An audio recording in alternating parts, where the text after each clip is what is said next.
Hello, my name is Peadar Harvey. I am one of the co-authors of Learn Design Make for Junior Cycle Applied Technology. Let me take you on a kind of a whirlwind tour of two of my favorite chapters in the book and explain them a little bit.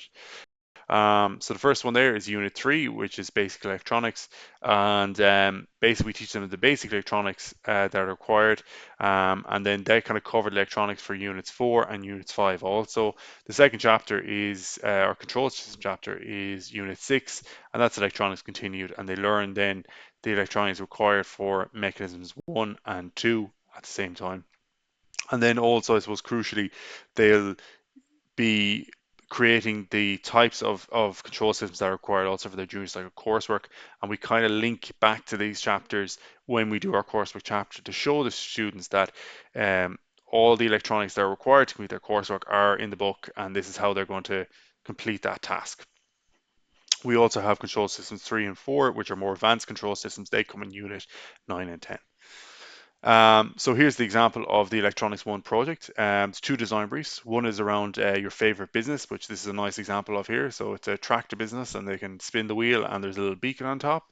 The second one then is a Halloween/Christmas display, because this is kind of where the project is designed to land in the year.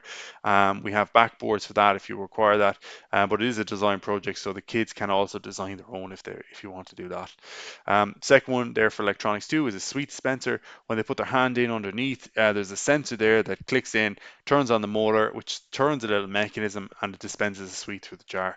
Really fun project. The kids love it.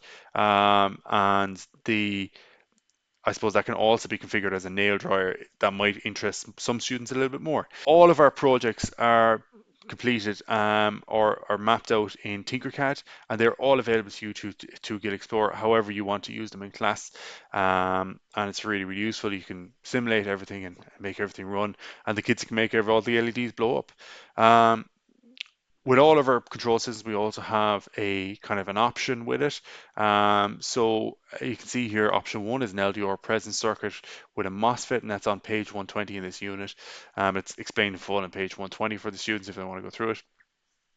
But we also have the simple motor with a switch, turn it on, and if for whatever reason you don't have the time or whatever, you can just use that, and it makes your life nice and easy. Um, So next thing then we've digital resources going with it. We have our CAD files, our CAD video tutorial, and then we also have a wiring tutorial. So this is me going through the project, how to wire it. You can use this in whatever way you want, whether it's put it up on the board, or if you want to give it out to the kids individually, if you've got some kind of IT system in the classroom, or if you want to send it home as flipped learning, whatever way it works for you. And I hope that it can be used effectively.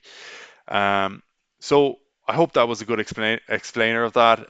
If you have any questions, feel free to get in contact with Gil and we'd be happy to answer them. Thank you.